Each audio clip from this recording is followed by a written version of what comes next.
Meu boa tarde a todos.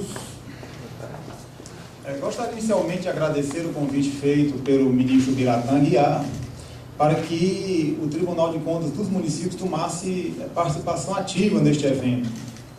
É um evento que realmente é de grande alcance no desenvolvimento da administração pública do Estado do Ceará, quiçá nacional. O nosso amigo, o doutor Edilberto, vai proferir uma palestra agora intitulada O Controle Externo da Administração Pública Brasileira. Fazendo uma introdução do doutor Edilberto, doutor Edilberto Carlos Pontes Lima, atualmente conselheiro do Tribunal de Contas do Estado do Ceará e seu vice-presidente. Gostaria de pontuar que ele ascendeu ao cargo mediante concurso público. Como eu, auditor substituto de conselheiro, ocupou a vaga constitucional destinada aos auditores daquela corte. Doutor Edilberto Carlos Pontes Lima é cearense, embora tenha passado muito tempo em Brasília, graduado em Economia pela Universidade Federal do Ceará e em Direito pela Universidade de Fortaleza. É mestre em Economia pela Universidade Federal do Ceará, é doutor em Economia pela Universidade de Brasília e especialista em políticas públicas pela conceituada Universidade Norte-Americana de George Washington University. E possui livros e artigos publicados, entre eles o Processo Orçamentário Federal Brasileiro, de 2006, Regras Fiscais, Teoria e Evidência, de 2005, e Globalização, Tributação e Federalismo, de 2007.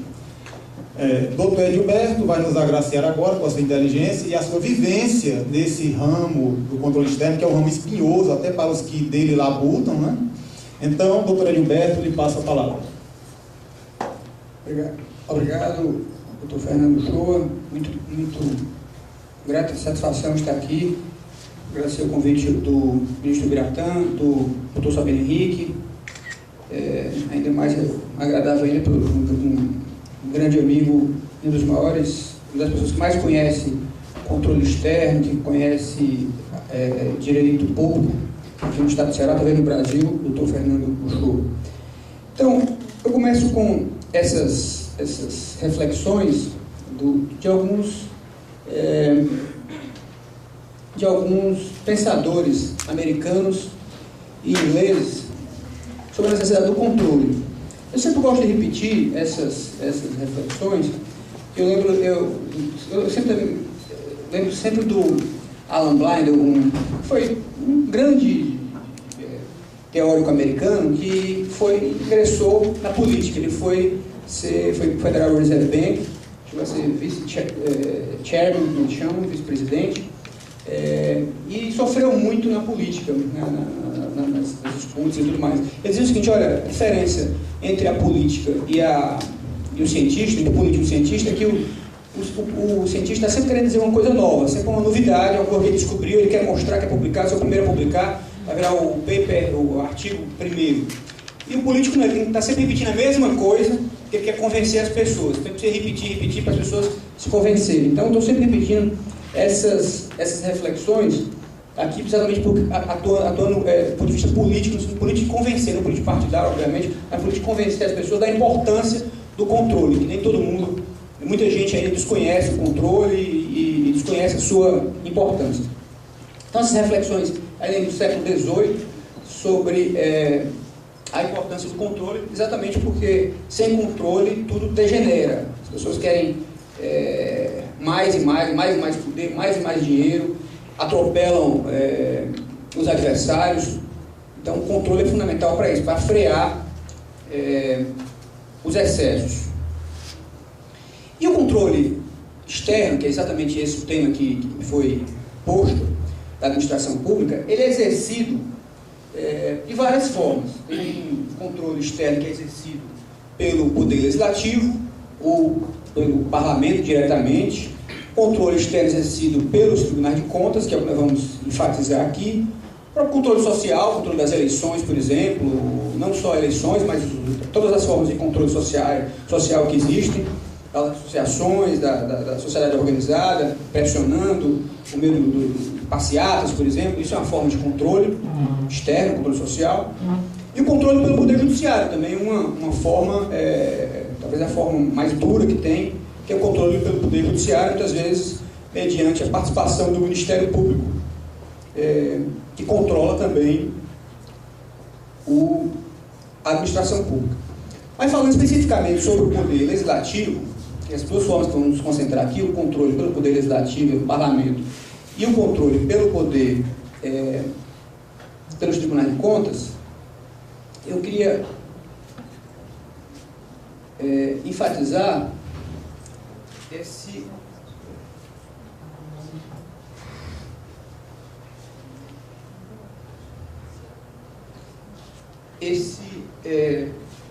essa forma.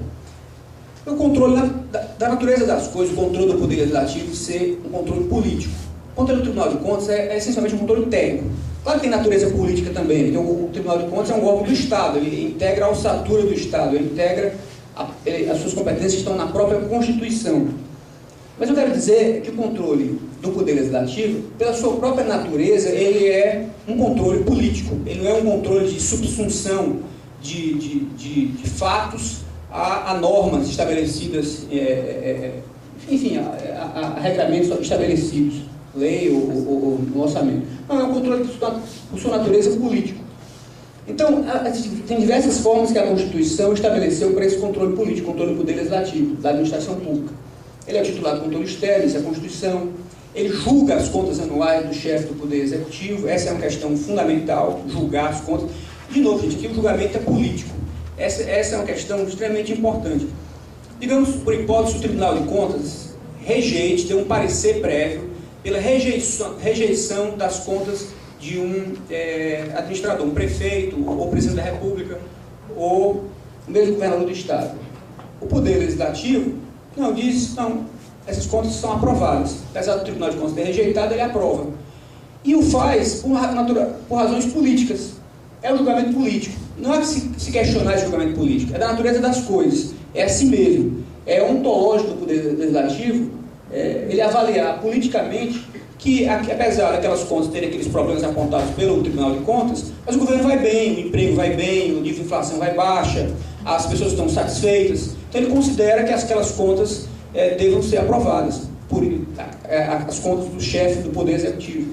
E de forma contrária também, digamos que o Tribunal de Contas resolva dar um parecer pela aprovação das contas do governador, ou do prefeito, ou do presidente da República. O Poder Legislativo resolve rejeitar. Apesar do parecer ser favorável à aprovação, o Poder Legislativo rejeita. Por quê? Por razões políticas. Olha, apesar do Tribunal de Contas ter dito que está tudo ok, resolve rejeitar porque o chefe do Poder Executivo está desrespeitando o Legislativo. Não prestigia os deputados, não prestigia os parlamentares, não recebe audiência, cortou o orçamento do Poder Legislativo de uma forma desproporcional em relação aos outros poderes. Enfim, foi uma avaliação política de que aquelas contas devem ser rejeitadas. E o faz rejeita, e isso está de acordo, em conformidade com a Constituição. É uma avaliação essencialmente política, não é uma avaliação técnica. Outra forma de atuação pelas comissões de orçamento. No caso do Congresso Nacional, a comissão mista. Vários poderes são conferidos pela Constituição Federal à comissão mista de orçamento. Por exemplo, o parecer prévio do Tribunal de Contas da União, quando chega no Congresso, quem faz o primeiro julgamento é a comissão mista de orçamento. Depois o Congresso julga. Mas a comissão de orçamento faz a primeira avaliação no Congresso. Ela que examina, por exemplo, se o orçamento está sendo cumprido ou não, e propõe a sustação de determinado ato que não está em conformidade com o orçamento. Tem várias competências que a comissão de orçamento tem, e nos estados também, comissões que obviamente não são mistas. As comissões de fiscalização e controle também têm uma série de prerrogativas, convocar para audiência pública, requerer, solicitar fiscalizações por parte dos tribunais de contas, e as comissões parlamentares de inquérito. Né? Agora mesmo tem essa discussão toda sobre Petrobras, mas várias comissões parlamentares de inquérito tiveram um papel decisivo no país. Quem se lembra aquela CPI do Judiciário, por exemplo, aquele caso lá do TRT de São Paulo, um escândalo enorme, foi basicamente investigado. Depois o TCU também fez uma investigação muito interessante, e eu acho que talvez a mais bem sucedida de todos foi do TCU, porque condenou aquele grupo lá do Luiz Estevam, se não me engano. Mas, enfim, a Comissão Parlamentar de Inquérito é um dos instrumentos que o Congresso Nacional tem para exercer o controle externo. E, de novo, sempre enfatizando isso, sempre uma avaliação política.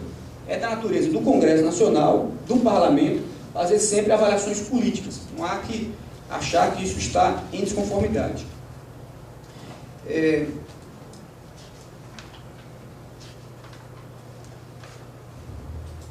Falar um pouco sobre... Então aqui, depois desses slides, ministro, se alguém tiver interesse, ficam à disposição. Não vou entrar em detalhes em todos os slides, já andei falando um pouco sobre a competência de cada um deles.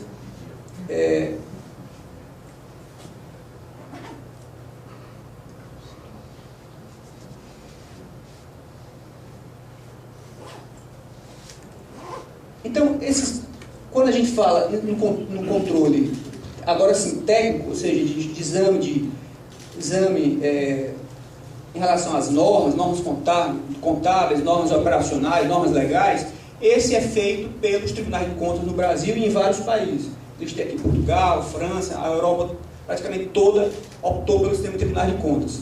Em outros países, se optou pelo sistema de auditoria ou controladoria geral. Estados Unidos, Reino Unido e vários países anglo-saxônicos optaram pelo sistema de auditoria ou controladoria geral. No Brasil mesmo houve um debate nos anos 90, se falou muito em extinguir os tribunais de contas e passar para esse modelo de auditoria geral, controladoria geral. Quem fez isso na América Latina foi a Argentina.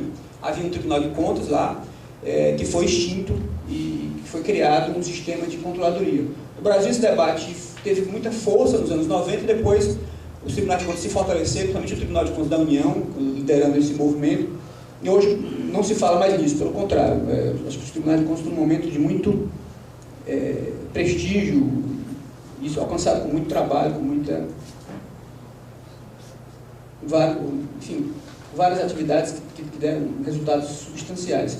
O sistema de auditoria geral, ele tem um caráter opinativo, como eu disse ali, apontei ali, consultivo. Eles são órgãos que impõem débitos, né? Eles são órgãos mais de auditoria, fazem auditoria e sugerem ao Poder Legislativo, titulado de controle externo, que tomem as medidas cabíveis. Mas ele mesmo não tem poder de impor sanções. Ele apenas indica ao Poder Legislativo, às comissões de fiscalização do Parlamento, para que tome as medidas cabíveis. Em geral, tem um controlador geral, né? A regra é um controlador geral. Por exemplo, nos Estados Unidos, o General Account Office, ele tem mandato de 16 anos, mandato longo, mas não é um órgão colegiado dos tribunais de contas, é um órgão com apenas uma pessoa como grande responsável, como a CGU, né? Que tem um ministro apenas, que ele é o grande responsável, não é um órgão colegiado.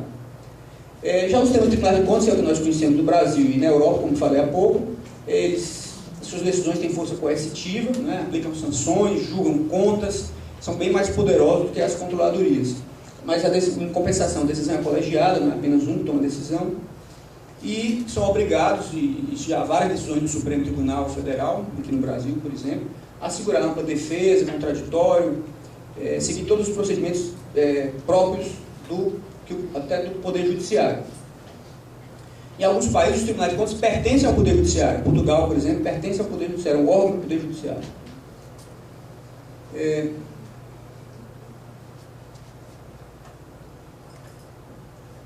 Então, falando especificamente sobre o Tribunal de Contas, eu estou vendo aqui que tem várias pessoas do Tribunal de Contas, sabem disso tanto quanto eu, até mais do que eu, muitos aqui, mas esse sistema, como estava dizendo, no Brasil, a sua origem é a própria Constituição Federal. Por isso que não pode se dizer que o Tribunal de Contas é apenas um órgão técnico. Ele é um órgão de natureza política, porque suas competências, a sua instituição, é feita pela própria Carta da República. Não foi uma lei, ou mesmo emenda à Constituição, que criou o Tribunal de Contas, que atribuiu competências a ele. As competências foram atribuídas na Carta da República. Da mesma forma que atribuiu competência ao Congresso Nacional, à Câmara, ao Senado, atribuiu também ao Tribunal de Contas. E há também diversos dispositivos legais que dão novas competências aos tribunais de contas. A lei de licitações de contratos, a lei de responsabilidade fiscal, que elegeu o Tribunal de Contas como o grande guardião, e outras normas, as próprias leis orgânicas de cada Tribunal de Contas também tem um papel decisivo para definir as suas competências, as suas atribuições. Então, falando um pouco sobre essas competências que estão na Constituição, as competências constitucionais são as mais importantes. Essa primeira é esse parecer prévio que falei há pouco. Você dá um parecer prévio, apenas um parecer, como o nome está dizendo, para e se envia para o Poder Legislativo fazer um julgamento político. Aparentemente, quando se verá, é um mero parecer, mas os tribunais dão uma importância muito grande a esse documento.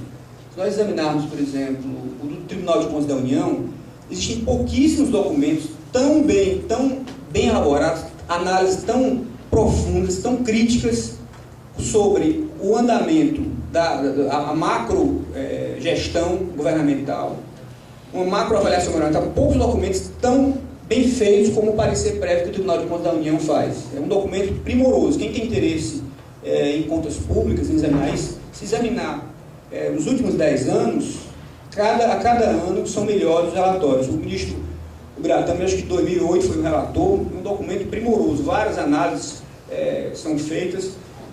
É um documento excelente.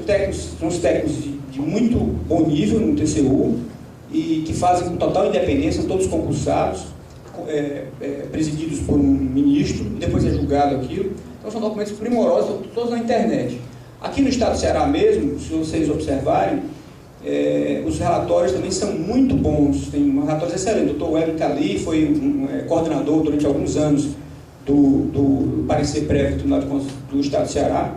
Há documentos, análises muito bem feitas com total independência, textos de extrema qualidade. Então são documentos que costumam ser muito valorizados, o grande público acompanha, a mídia acompanha, porque é uma análise com um órgão independente, imparcial e que costuma fazer análises bastante profundas, bastante abrangentes.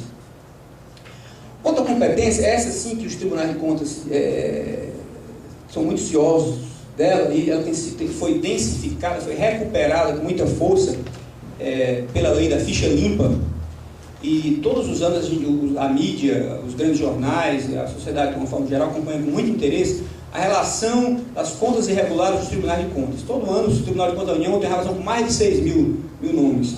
Todos os anos isso é acompanhado com muito detalhe. Todo ano não, a cada 2 anos, nos anos de eleição. E aqui é quando o Tribunal de Contas realmente exerce um poder muito grande, que ele julga as contas, e julga em caráter definitivo. O Poder Judiciário não pode. Se o Tribunal de Contas disser, olha, a conta é irregular, o Poder Judiciário não pode dizer, não, é regular. O máximo que pode fazer é anular aquele julgamento, porque alguma formalidade não foi obedecida, devido ao processo legal, direito de defesa, esse tipo de procedimento não foi obedecido. Mas o Poder Judiciário não pode julgar de forma diferente. O julgamento é apenas do Tribunal de Contas. Então, e o Poder Legislativo também, isso é importante. Eu já vi até em livro isso errado. O Poder Legislativo não é instância recursal do Tribunal de Contas. A conta foi julgada irregular pelo Tribunal de Contas. O secretário A, o ministro A, teve contas irregulares pelo Tribunal de Contas. Ele pode recorrer ao Congresso? Não, não pode. Então, o Tribunal de Contas é a instância única e definitiva sobre o julgamento de contas.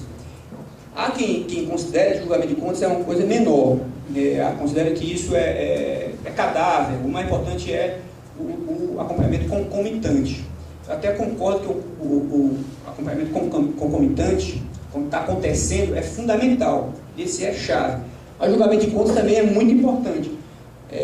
E foi valorizado, densificado pela lei de ficha limpa, né? que observa isso com muita força, essa relação do Tribunal de Contas.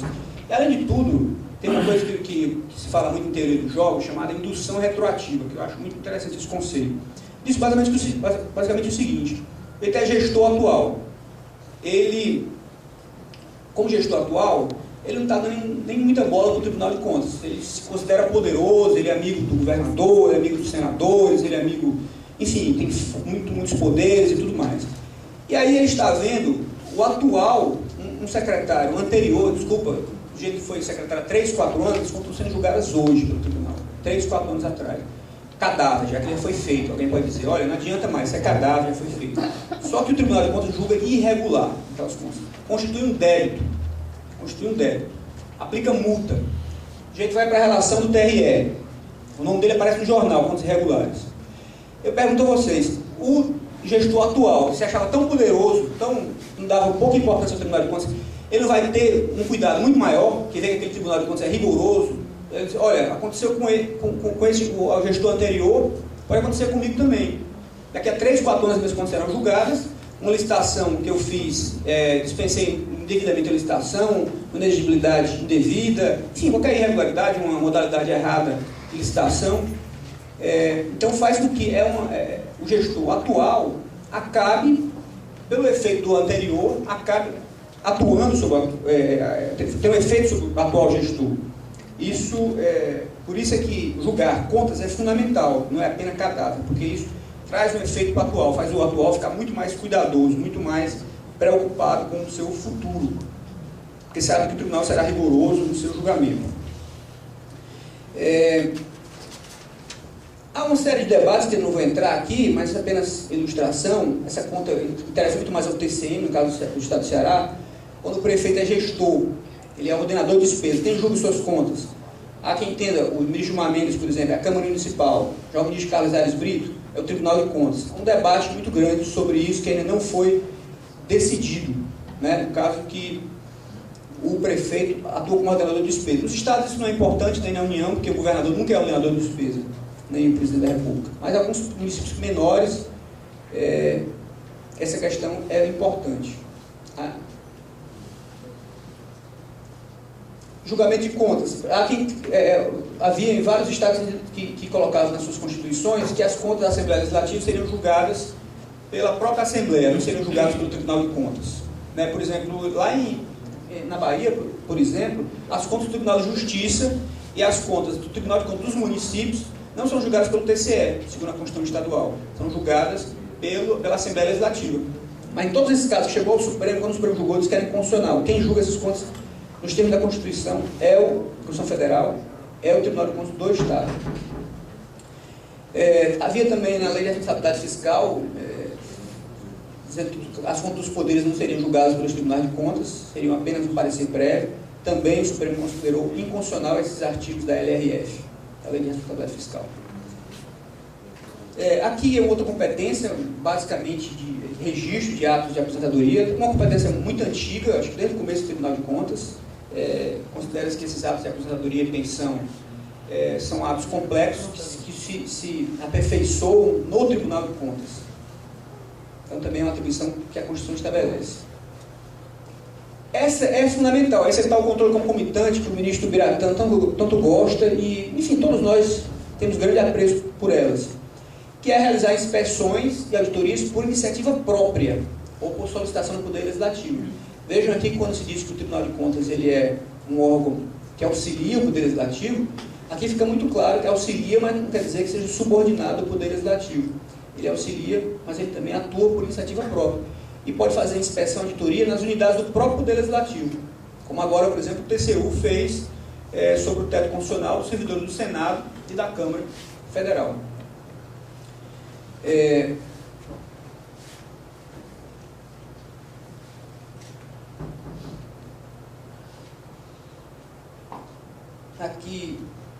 Aqui também aqui um ponto que é muito claro, como o tribunal também, esse caráter de auxiliar. Aqui ele é muito claro o tribunal auxiliando o Poder Legislativo.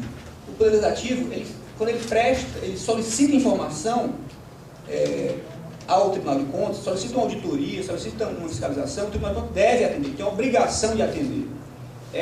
Aqui sim, o Tribunal de Contas atua claramente como uma instituição que auxilia, para auxiliar o Poder Legislativo.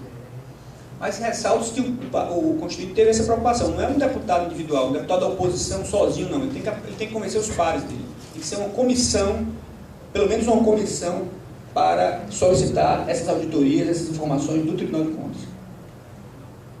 E aqui, o que o Tribunal de Contas, as competências que ele tem de aplicar sanções, né, multas e imputar débitos, exatamente porque não adianta ele ter todas essas competências se ele não tiver os instrumentos, os meios para exercitar suas competências. E aqui é quando a Constituição fala desses instrumentos.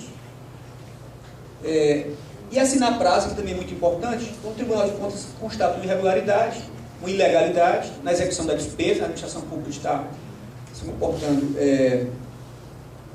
em desconformidade com a legislação, ele assina prazo para que se corrija, sob pena de multa. É que um debate muito interessante que está na ordem do dia é sobre contratos. A Constituição fala que quando for contrato, a sustentação é por parte, o Poder Legislativo que o faz diretamente.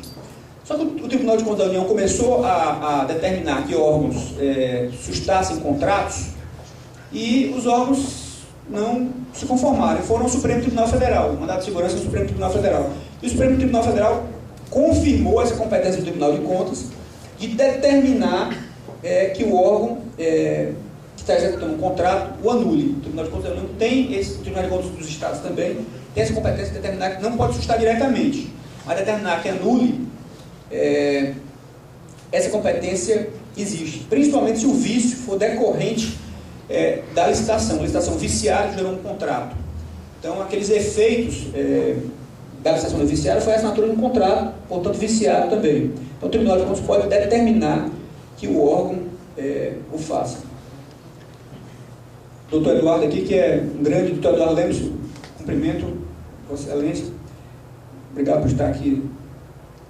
Que é também um grande estudioso desse assunto, já em diversas ocasiões já o citou.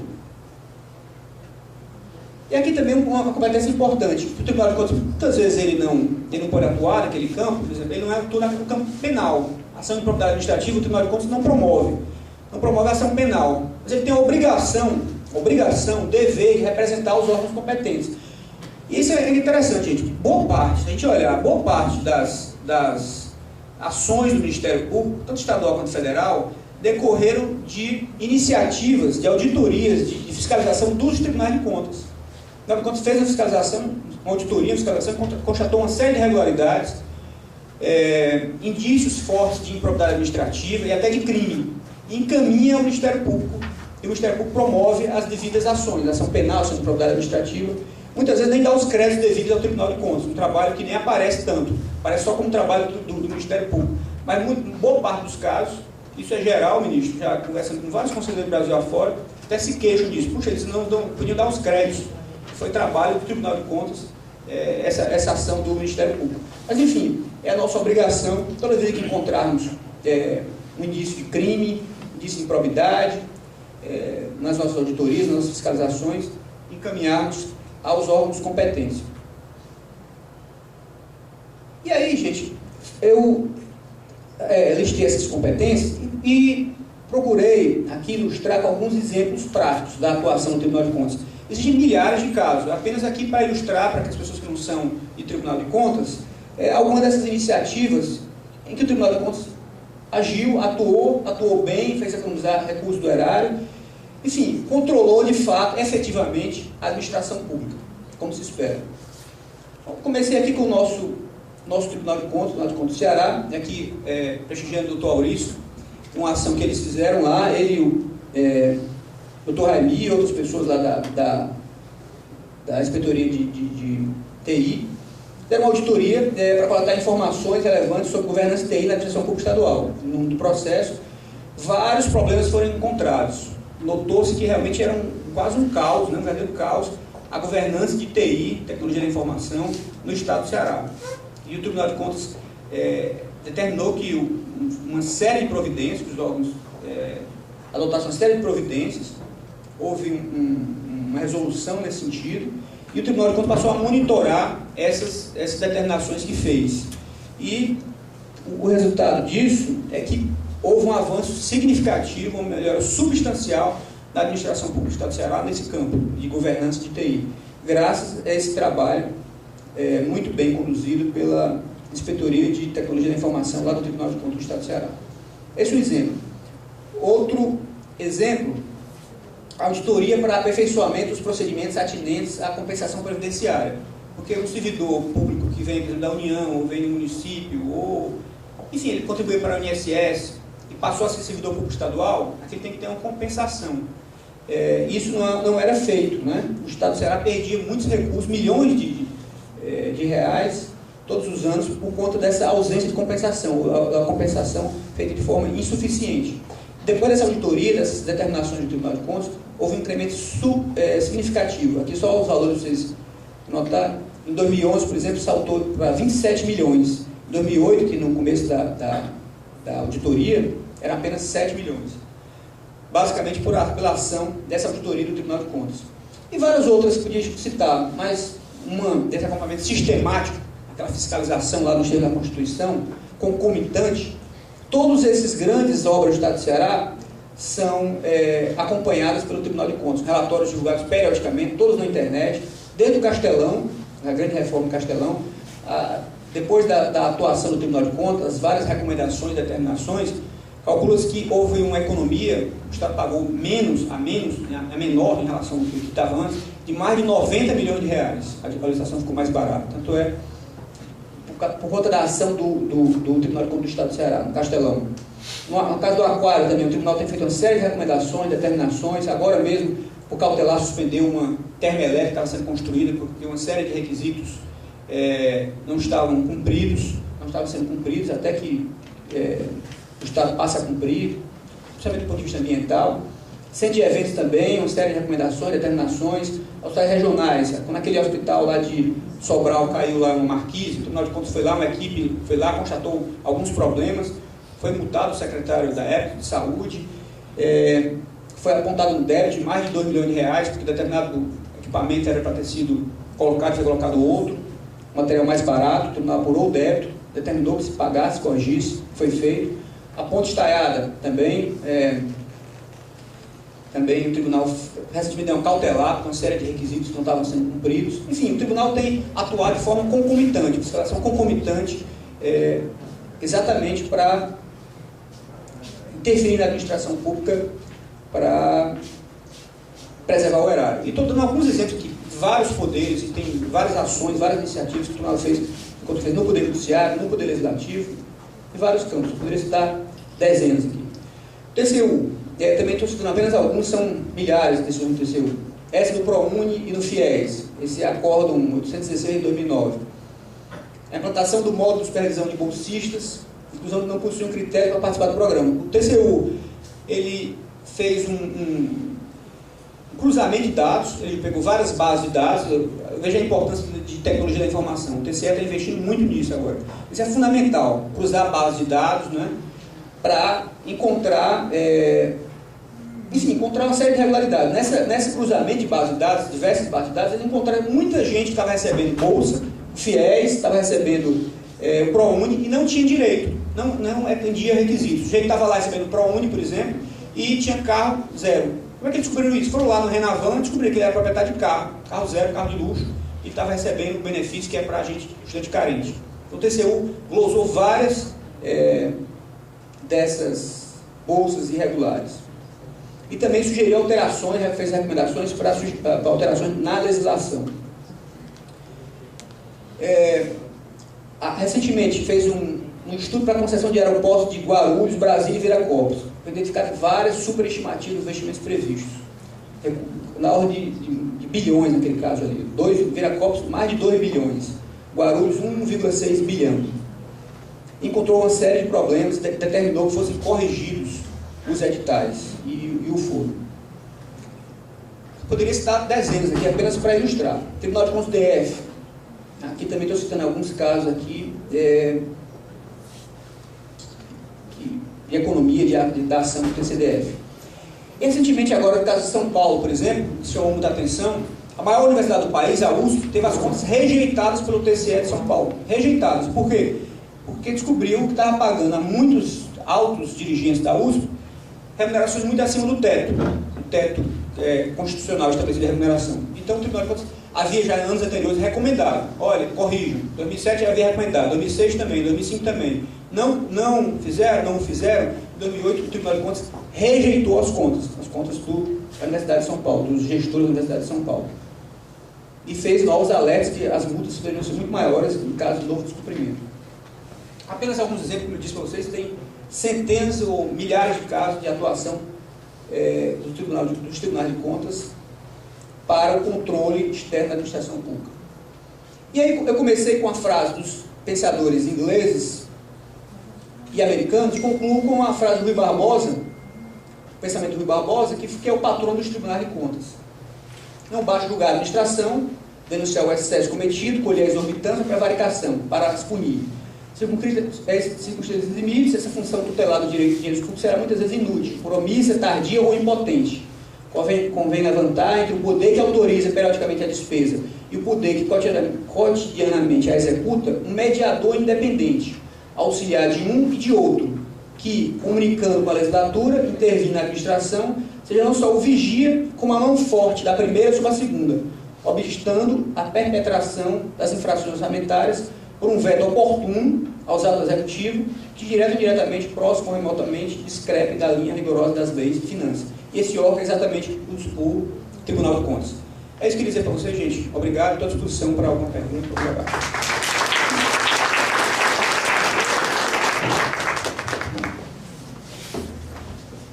Alguém gostaria de fazer alguma pergunta, doutor Gilberto? Bem, então, devido ao adiantado da hora, nesta última palestra, embora a não menos importante, mas o fechamento de um dia glorioso de estudos, gostaria também de registrar aqui a presença do Dr. Eduardo Souza Lemos, que eu não tinha feito no começo, foi uma falha minha, me perdoe, Dr. Eduardo. Vossa Excelência, que já passou por vários tribunais de contas, está aqui abrilhantando o Tribunal de Contas do Estado do Ceará e nos cruzamos em concursos públicos aí, Brasil afora, né? O Edilberto também é da nossa época aqui de concursos, né? Um pessoal muito bom que rodava o Brasil fazendo concursos e que hoje está aí nos cargos-chave dos tribunais de contas contribuindo com essa competência. Eu gostaria de agradecer ao doutor excelentíssimo senhor ministro Biratã Guiar pela possibilidade dada ao Tribunal de Contas dos municípios de participar desse evento e registrar a presença aqui do doutor Fernando da Justa, nosso amigo, servidor do TCM e palestrante. Um palestrante de longa data e de longa experiência, inclusive foi inspetor muitos anos do Tribunal de Contas dos municípios. Então, agradecendo mais uma vez, eu dou por encerrada a presente palestra.